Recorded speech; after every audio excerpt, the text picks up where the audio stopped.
TNPSC மற்றும் UPSC போன்ற போட்டித் தேர்வுகளுக்கு தயாராகி கொண்டிருக்கும் விடாமுயற்சியாளர்களுக்கு வணக்கம். வாங்க இன்றைய வீடியோவிற்குள் செல்லலாம். சமீபத்தில் 100% எழுத்தறிவு பெற்ற மாநிலமாக அறிவிக்கப்பட்டது எது? பதில் சிக்கிம். 100% முழு எழுத்தறிவு பெற்ற 5வது மாநிலமாக இந்தியாவின் இமயமலை பகுதியில் அமைந்துள்ள சிக்கிம் மாநிலம் அதிகாரப்பூர்வமாக அறிவிக்கப்பட்டது. இது என்று அறிவிக்கப்பட்டதுன்னு பார்த்தீங்கன்னா 2026ஆம் வருடம் மே மாதம் 27ஆம் தேதி அறிவிக்கப்பட்டது.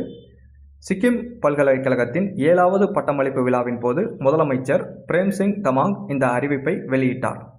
இந்திய குடியரசுத் தலைவர் திரௌபதி முர்மு மற்றும் சிக்கிம் ஆளுநர் ஓம் பிரகாஷ் மாத்தூர் ஆகியோர் முன்னிலையில் இந்த அறிவிப்பு வெளியானது. மத்திய அரசின் உல்லாஸ் திட்டத்தின் கீழ் இந்த சாதனை எட்டப்பட்டுள்ளது.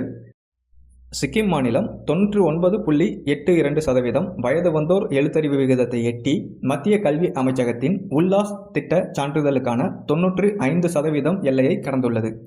இதற்கு முன்னதாக எந்தெந்த மாநிலங்கள்லாம் 100% எழுத்தறிவு பெற்றதுன்னு பார்த்தீங்கன்னா மிசோராம், கோவா, திரிபுரா மற்றும் ஹிமாச்சல் பிரதேஷ் ஆகும். அந்த வரிசையில் இப்போ சிக்கிம் இணைஞ்சிருக்குது.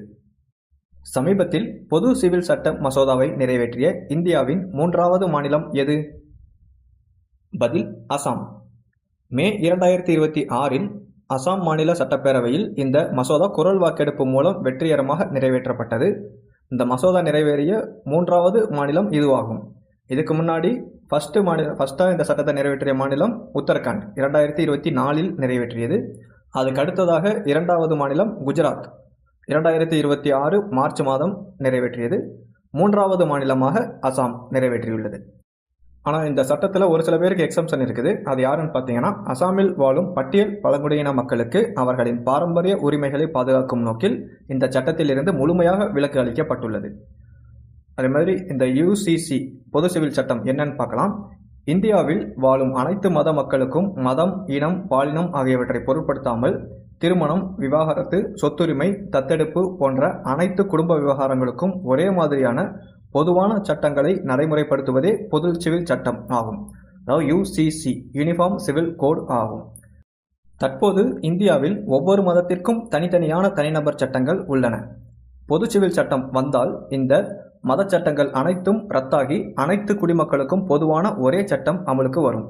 இந்தியாவில் குற்றவியல் சட்டங்கள் ஏற்கனவே அனைத்து மதத்திற்கும் பொதுவாகவே உள்ளன. உரிமையியல் சட்டத்தில் மட்டுமே மதத்திற்கு மதம் மாறுபடுகின்றன. இந்த உரிமையியல் சட்டத்தை அனைவருக்கும் பொதுவாக்குவதே இதன் நோக்கம். இந்திய அரசியலமைப்பு சட்டத்தின் 44வது பிரிவு இந்தியாவின் அனைத்து குடிமக்களுக்கும் நாடு முழுவதும் பொது சிவில் சட்டத்தை உறுதி செய்ய அரசு முயற்சி செய்ய வேண்டும் என்று வழிகாட்டுகிறது. இந்தியாவில் கோவா மாநிலத்தில் மட்டும் பல ஆண்டுகளாக பொது சிவில் சட்டம் நடைமுறையில் உள்ளது. அங்குள்ள போர்ச்சுகீசிய காலத்து பொது சிவில் சட்டம் இன்றும் பின்பற்றப்படுகிறது. இந்தியா பல்வேறு மதங்கள், பழக்க வழக்கங்கள் நிறைந்த ஒரு பன்முகத்தன்மை கொண்ட நாடு. ஒரே சட்டத்தை அமல்படுத்துவது பல மதங்களின் பாரம்பரிய உரிமைகளில் தலையிடுவதாக கருதப்படுகிறது. சிறுபான்மை சமூகங்களின் மத சுதந்திரம் மற்றும் தனித்துவமான கலாச்சாரம் பாதிக்கப்படலாம் என்ற அச்சம் நிலவுகிறது. அடுத்த கேள்வி, சிங்கப்பெண் அதிரடிப்படையின் தலைமை அதிகாரியாக நியமிக்கப்பட்டுள்ளவர் யார்? பதில் ஐஜி பவானீஸ்வரி ஆவார். இத்துறையின் முதல் தலைமை அதிகாரியாக மூத்த ஐபிஎஸ் அதிகாரி கே பவானீஸ்வரி நியமிக்கப்பட்டுள்ளார். இந்த சிங்கப்பெண் அதிரடிப்படை திட்டம் நேரடியாக முதலமைச்சரின் கண்காணிப்பில் இயங்கும். முதற்கட்டமாக ஒரு ஐஜி, ஒரு எஸ்பி, 2 டிஎஸ்பிக்கள், 4 இன்ஸ்பெக்டர்கள், 8 சப் இன்ஸ்பெக்டர்கள் உள்ளிட்ட 36 பேர் கொண்ட தனி அமைப்பாக இது செயல்படுது. இவர்களுக்கென்று வெளிநாட்டு பாணியிலான டார்க் ப்ளூ நேவி ப்ளூ நிற சட்டை மற்றும் காக்கி நிற பேண்ட் கொண்ட பிரத்யேக சீருடை வழங்கப்பட்டுள்ளது. இவர்களின் தொப்பியில் சிங்கப்பெண் என்ற சிறப்பு முத்திரை இடம்பெற்றிருக்கும். சிங்கப்பெண் என்பது தமிழ்நாட்டின் பெண்களின் பாதுகாப்பை உறுதி செய்வதற்காக புதிதாக உருவாக்கப்பட்டுள்ள ஒரு சிறப்பு பெண்கள் அதிரடிப்படை ஆகும். பேருந்து நிலையங்கள், ரயில் நிலையங்கள், பள்ளிகள், கல்லூரிகள் மற்றும் ஐடி நிறுவனங்கள் போன்ற பெண்கள் அதிகமாக கூடும் இடங்களில் தீவிர கண்காணிப்பு பணியில் ஈடுபடுவர். காவல் கட்டுப்பாட்டு அறைக்கு வரும் அவசர அழைப்புகளுக்கு உடனடியாக விரைந்து சென்று களத்தில் நடவடிக்கை எடுப்பர். பொது இடங்களில் பெண்களுக்கு நடக்கும் தொல்லைகள் மற்றும் பெண்களுக்கு எதிரான சைபர் குற்றங்களை இவர்கள் கையாளுவார்கள். அடுத்த கேள்வி, பறவைகள் பாதுகாப்பு மற்றும் பல்லுயிர் பெருக்கத்திற்காக அண்மையில் செய்திகளில் இடம் பிடித்த கோப்ரா நீர்நிலை எந்த மாநிலத்தில் உள்ளது? பதில் சத்தீஸ்கர். சத்தீஸ்கர் மாநிலத்தின் பிலாஸ்பூர் மாவட்டத்தில் அமைந்துள்ள இந்த நீர்நிலை அம்மாநிலத்தின் முதல் ராம்சார் தலமாக அங்கீகரிக்கப்பட்டது. குளிர்காலத்தில் பல்வேறு வகையான உள்நாட்டு மற்றும் வெளிநாடுகளிலிருந்து இடம்பெயரும் பறவைகளுக்கு சிறந்த புகலிடமாக இது விளங்குகிறது. இங்கு 100க்கும் மேற்பட்ட பறவை இனங்கள் கண்டறியப்பட்டுள்ளன. இதில் என்டேஞ்சர்டு ஸ்பீசஸ் என அழைக்கப்படும் அழியும் நிலையில் உள்ள சில அபூர்வ இனங்களும் அடங்கும். இந்த ராம்சார் தலம்னு சொன்னோம். அந்த ராம்சார் தலம் அப்படின்னா என்னன்னு பார்க்கலாம். ராம்சார் தலம் என்பது சர்வதேச அளவில் முக்கியத்துவம் வாய்ந்த ஈரநிலங்களை பாதுகாப்பதற்காக உருவாக்கப்பட்ட ஒரு சர்வதேச சுற்றுச்சூழல் ஒப்பந்தம் ஆகும். இது எப்போ ஃபார்ம் பண்ணாங்கன்னு பார்த்தீங்கன்னா 1971 பிப்ரவரி 2 அன்று ஈரானின் ராம்சார் நகரில் இந்த ஒப்பந்தம் கையெழுத்தானது. ஸோ அதனால தான் ராம்சார்னு பேர் வந்திருக்குது. சதுப்பு நிலங்கள், ஏரிகள், சதுப்பு காடுகள், பவளப்பாறைகள் போன்றவற்றை இயற்கை மாறாமல் பாதுகாப்பதே இதன் முக்கிய நோக்கம் ஆகும். நீர்நிலைகளை தூய்மையாக வைத்துக் கொள்வதிலும் புவி வெப்பமயமாதலை கட்டுப்படுத்துவதிலும் இவை பெரும் பங்கு வகிக்கின்றன. தமிழ்நாட்டில் மொத்தம் 14 ராம்சார் தலங்கள் உள்ளன.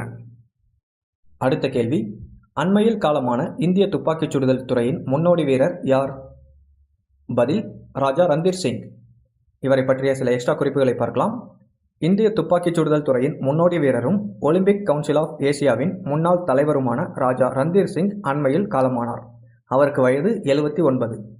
1978ஆம் ஆண்டு பேங்காக்கில் நடைபெற்ற ஆசிய விளையாட்டுப் போட்டியில் ஆண்கள் டிராப் பிரிவில் தங்கம் வென்றார்.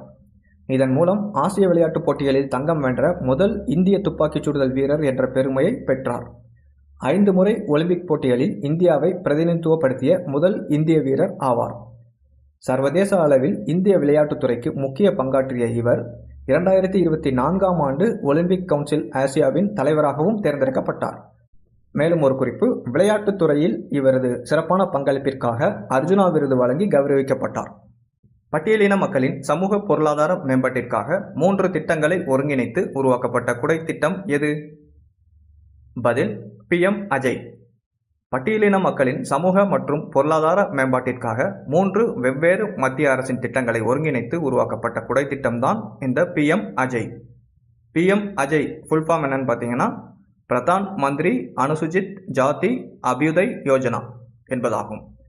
பட்டியலின மக்களின் வறுமையை குறைத்தல், திறன் மேம்பாடு, வாழ்வாதாரத்தை உயர்த்துதல் மற்றும் கிராமப்புற உள்கட்டமைப்பை மேம்படுத்துதல் இதெல்லாம் இதோட நோக்கமாகும்.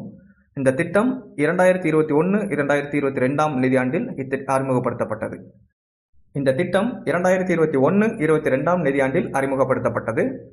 இந்த குடை திட்டத்தின் கீழே 3 திட்டங்களை ஒருங்கிணைச்சிருக்காங்கன்னு சொல்கிறோம். அந்த 3 திட்டங்கள் என்னென்னு பார்க்கலாம். பட்டியலின மக்கள் பெரும்பான்மையாக வாழும் கிராமங்களை மாதிரி கிராமங்களாக மாற்றும் பிரதம மந்திரி ஆதர்ஷ் கிராம் யோஜனா PMAGY, இது முதல் திட்டம். இரண்டாவது திட்டம் பட்டியலின மேம்பாட்டிற்கான மாவட்ட மாநில அளவிலான திட்டங்களுக்கான நிதியுதவி, இது இரண்டாவது திட்டம்.